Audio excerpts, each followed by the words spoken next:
भगवान शिव ने बताया, कुत्ते को एक रोटी का टुकड़ा खिलाने से क्या फल मिलता है।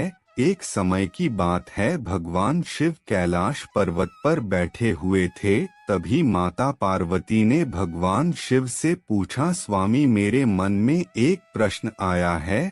भगवान शिव ने कहा, हे देवी, आप निसंकोच होकर पूछो, आपके मन में कौन सा प्रश्न उठ रहा है। माता पार्वती ने कहा, हे नाथ, मैं जानना चाहती हूँ कि कुत्ते को एक रोटी का टुकड़ा खिलाने से कौन सा फल मिलता है।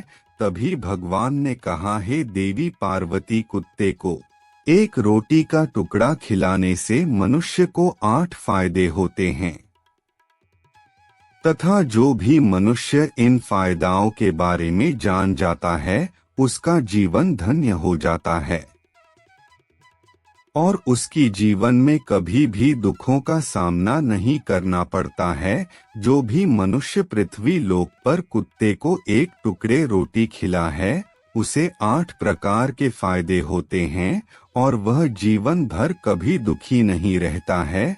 उसे मृत्यु के बाद मोक्ष की प्राप्ति होती है। भगवान शिव ने कहा, हे देवी पार्वती, अक्सर मनुष्य कई मौकों पर कुत्ते का नाम लिया करते हैं।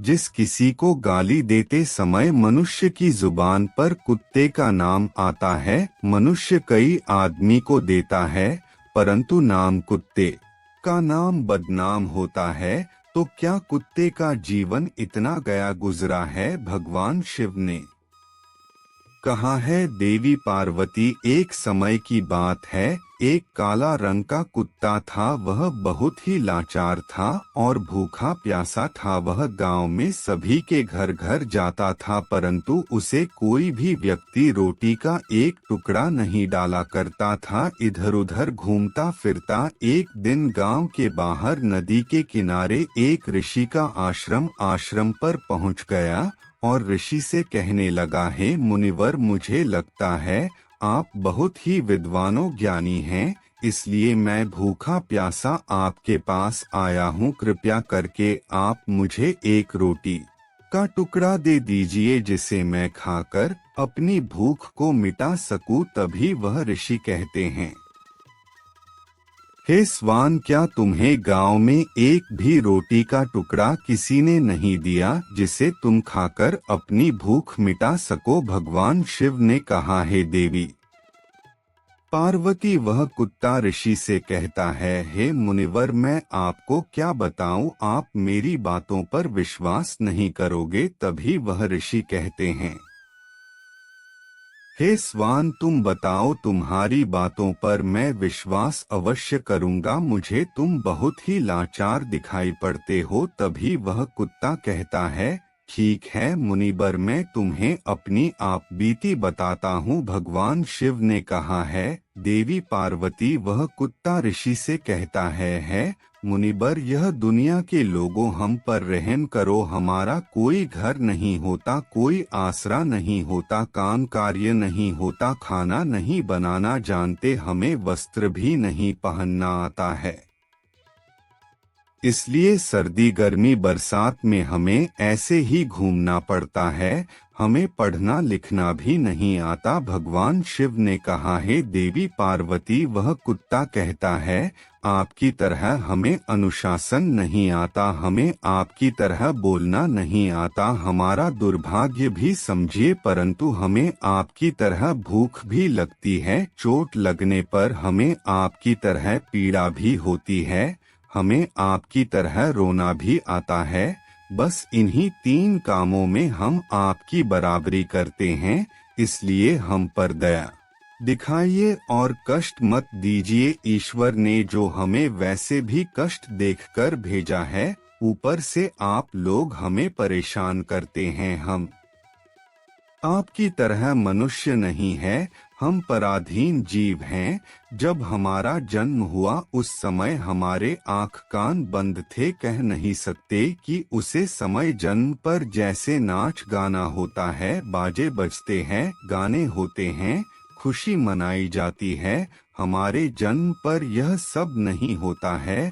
हमारे जन्म पर किसने खुशियां मनाई होगी। हम जिस बिछौना पर थे रुई की तरह नरम तो था, सर्दी बिल्कुल नहीं लगती थी। मैं मन में सोच रहा था कि किसी बड़े घर में पैदा हुआ हूँ, लेकिन जब हमारी आँख खुली तो मैंने देखा कि हमारी माँ, जिस तरह लोग कुटिया बोलते हैं, वह अपने 5 बच्चों को छाती से चिपककर एक राख की ढेर में पड़ी थी। हम 5 भाई थे, बाकी 4 भाई लाल और भूरे रंग के थे। मैं अकेला काला रंग का था, सबसे छोटा मैं ही था, इसलिए कमजोर था। मेरी माँ हम लोगों के पास काम ही आती थी, क्योंकि उससे भी अपने भोजन की व्यवस्था करनी पड़ती थी। यदि वह है ना खाती तो हमें दूध कहाँ से पिलाती।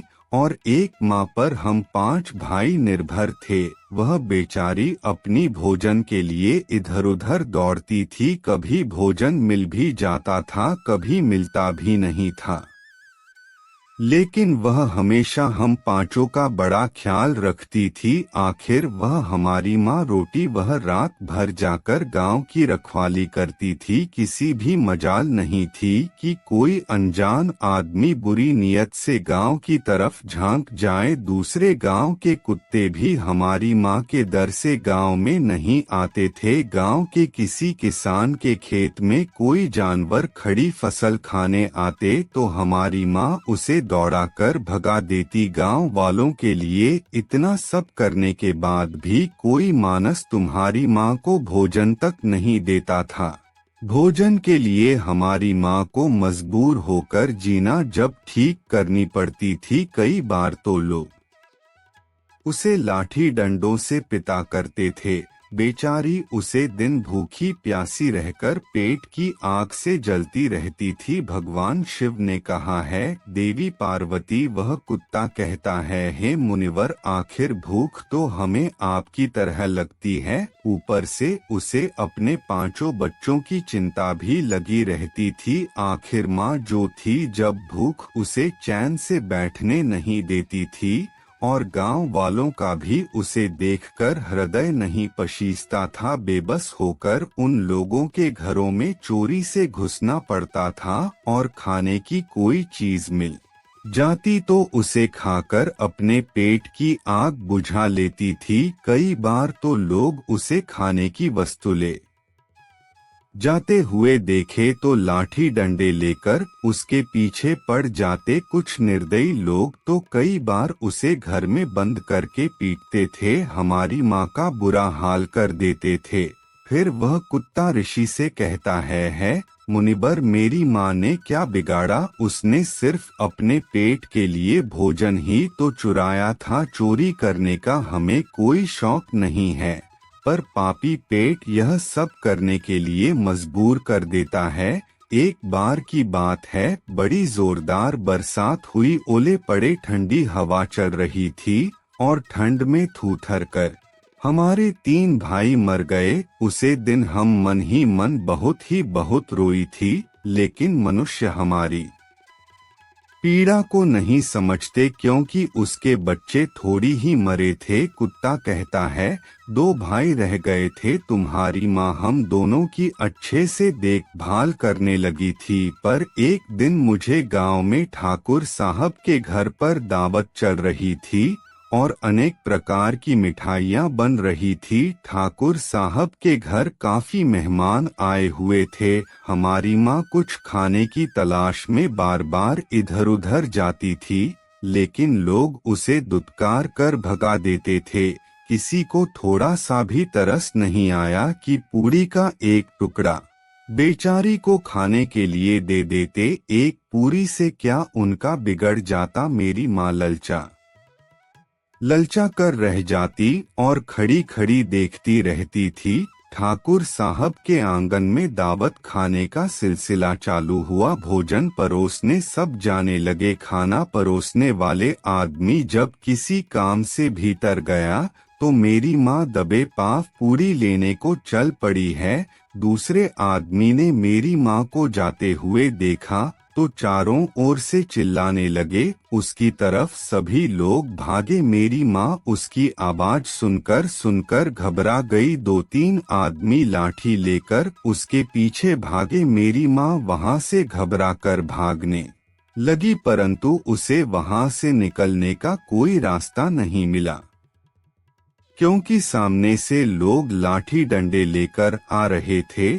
तभी मेरी माँ वहां पर लोग भोजन कर रहे थे, उनको लांघकर निकल गई। भगवान शिव ने कहा, हे देवी पार्वती, आगे वह कुत्ता कहता है। मुनिबर, मेरी माँ अपने निकलने पर इतनी हैरान नहीं थी जितना कि उन लोगों को देखकर हुई थी जो वहां पर दावत खा रहे थे।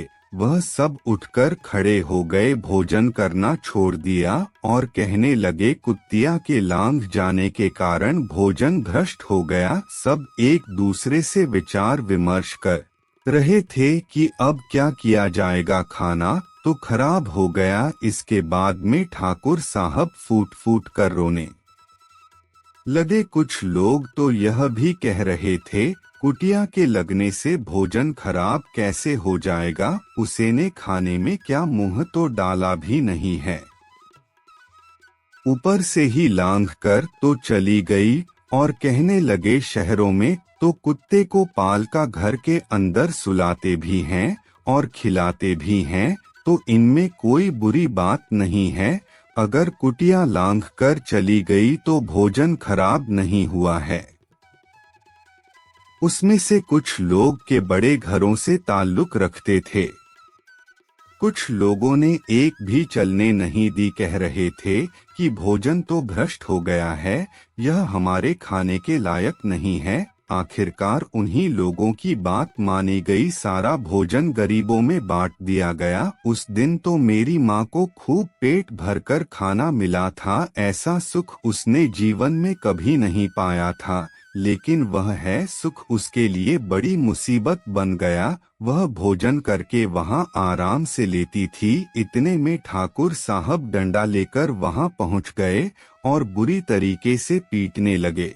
बाहर से भागने का भी कोई अब मौका नहीं मिल पाया। डंडों की चोट से बुरी तरह से चिल्लाने लगी। माँ का विलाप आप सुनकर पत्थर भी पशीज जाता है, पर उसे निर्दयी को जरा सा भी रहम नहीं आया। वह है उसके कठोरता पूर्वक पिटता रहा। माँ वह चीख पूरे गांव में सुनाई दे रही थी। तब कुछ लोग आए और उसे समझाते हुए बोले, ठाकुर साहब, जाने दो, भूख में तो आदमी की बुद्धि भ्रष्ट हो जाती है।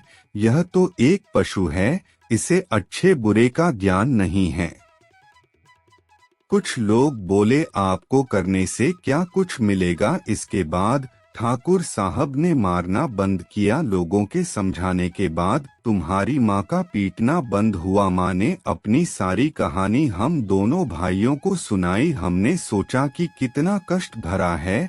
हम कुत्तों का जीवन आदमी एक रोटी के टुकड़े के बदले एक चोर की तरह पिटता है, बेकार है। ऐसे लोग जो हम लोगों की पीड़ा को नहीं समझते हैं। भगवान शिव ने कहा है, देवी पार्वती, वह कुत्ता कहता है, मुनिवर, एक दिन की बात है, उसी गांव के बाहर एक ब्राह्मण आकर ठहरा हुआ था। उसने अपने भोजन के लिए एक जगह चूल्हा बनवाया और उसे पर दाल बनाने के लिए रख दी। उसके बाद आटा गूंथा और रख दिया। वहीं पास में कुएं पर पानी लेने चला गया। इधर कहीं से मेरी माँ भी घूमती हुई वहां पहुंच गई। उसने आटे को देखा तो सोचने लगी कि शायद इस आटे का कोई मालिक नहीं है। यही सोचकर वह है उसे आटे को खाने लगी। उधर उसे ब्राह्मण ने कुएं के पास से देखा कि उसका आटा एक कुत्तिया खा रही है, तो वह बड़ा दुखी हुआ और बेचारा पर माथे पर हाथ रखकर रोने लगा, क्योंकि वह भी 2 दिन का भूखा और थका हुआ था। कुछ लोग ने उससे कहा, ब्राह्मण देवता, इस कुत्तिया ने तुम्हारा भी आटा खराब कर दिया। कल उसने ठाकुर साहब की पूरी रसोई बेकार कर रख दी थी। ब्राह्मण दुखी होता और बोल, भाई, मुझे यह मालूम नहीं, यह दुष्ट कुटिया मेरे आटे को खाने के लिए घात लगाए बैठी है। ब्राह्मण ने आव देखा ना ताओ की कुटिया के ऊपर टूट पड़ा। माँ उसे आते को ठीक से का भी नहीं खाई थी, उसने ज्यादा भी लाठी बरसाने लगी। कुछ महीनों तक मेरी माँ लंगड़ाती हुई घूमती रही। उसे दिन समझ में आया कि आदमी कितना मतलबी है। आगे वह कुत्ता कहता है, हे मुनिबर, हमारी कमी है कि हम उन्हें मतलबी इंसानों के अधीन रहना चाहते हैं। जो हमें प्यार से खिलाता है, हम उसके कितने काम आते हैं यह उन्हें नहीं पता। उनके घर की रखवाली तो करते हैं, साथ और भी बहुत सारा लाभ होता है जिन्हें मनुष्य नहीं जानता। भगवान शिव ने कहा, हे देवी पार्वती, यदि मनुष्य कुत्ते को रोटी खिलाने के फायदे जान जाए तो अपने जीवन में होने वाले नुकसान से बच सकता है। आज मैं आपको बताऊंगा कुत्ते को रोटी खिलाने के साथ 8 फायदे मनुष्य को पता नहीं है। जब किसी घर में रोटी बनाई जाती है, सबसे पहले रोटी गौ माता की होती है, वह पिछली रोटी कुत्ते की होती है। भगवान शिव ने कहा, हे देवी पार्वती, ऐसा ही हमने विधान बनाया था, लेकिन मनुष्य अगली और पिछली रोटी खोजी खा जाता है। इसका 2 दुष्प्रभाव उसके जीवन पर पड़ता है। कुत्ता वह प्राणी है जिसको रोटी खिलाने से मनुष्य के जीवन में पड़ने वाले ग्रहों के दोष भी दूर हो जाते हैं। भगवान शिव ने कहा है, हे देवी पार्वती, कुत्ते को रोटी खिलाने का पहला फायदा, कुत्ते को रोटी खिलाने से शनि का नकारात्मक प्रभाव कम होता है। जब शनि देव अपनी कुदृष्टि डालता है तो हर मनुष्य बर्बाद हो जाता है। जिस व्यक्ति पर उसकी महादशा का आरंभ हो जाता है तो बने काम अपने आप बिगड़ने लगते हैं और वह आर्थिक तंगी का शिकार हो जाता है। उसे स्थिति में व्यक्ति यदि कुत्ते को रोटी खिलाता है तो उसे पर शनि का दुष्प्रभाव बहुत ही कम हो जाता है। घर के अंदर नकारात्मक शक्ति नष्ट हो जाती है। कुत्ते को रोटी खिलाने का तीसरा फायदा, कुत्ते को रोटी खिलाने से माता लक्ष्मी प्रसन्न हो जाती हैं और आपके घर में धन दौलत की कमी नहीं होती है। चौथा, कुत्ते को रोटी खिलाने का फायदा, कुत्ते को रोटी खिलाने से आपके ऊपर कर्जा नहीं चढ़ता है। पहले से आप कर्जदार हैं, उससे भी मुक्ति मिल जाती है। कुत्ते को रोटी खिलाने का पांचवा फायदा, कुत्ते को सुबह शाम भोजन देने से आपका विवाह व्यापार बहुत अच्छे से चलता है। कुत्ते को रोटी खिलाने का छठ फायदा, कुत्ते को रोटी देने से आपकी आयु में वृद्धि होती है और अटका हुआ धन वापस मिल जाता है। कुत्ते को रोटी खिलाने का सातवां फायदा, कुत्ते को रोटी देने से हमेशा आपका स्वास्थ्य अच्छा बना रहता है और मानसिक रूप से आप मजबूर रहते हैं। आपका मन हमेशा ऊर्जावान रहता है, अच्छे विचार आपके मन के अंदर आते हैं। कुत्ते को रोटी खिलाने का आठवां फायदा, भगवान प्रसन्न रहते हैं क्योंकि भगवान को समस्त जीवों से चिंता रहती है और जो समस्त जीवों पर दया दिखता है, भगवान श्री उसे मनुष्य से प्रसन्न रहते हैं। भगवान शिव की कृपा सदैव आपके परिवार पर बनी रहती है। अपने बुजुर्ग से सुना होगा कि जब कुत्ता रोता है तो अब शगुन होता है, कोई संकट आता है, किसी की मृत्यु होती है। इसलिए कुत्ते को कभी रुलाना नहीं चाहिए। इस प्रकार से भगवान शिव ने माता पार्वती को कुत्ते को रोटी खिलाने के 8 फायदे बताएं और जो भी मनुष्य कुत्ते को रोटी खिला है तो उसे इन 8 फायदे का फल प्राप्त होता है। दोस्तों, आपको यह जानकारी कैसी लगी कृपया कमेंट बॉक्स में जरूर बताएं। वीडियो पसंद आया हो तो लाइक करें और चैनल को सब्सक्राइब करें। हम इसी प्रकार से कहानियां और धार्मिक कथाओं को लाते रहेंगे। जय श्री राधे।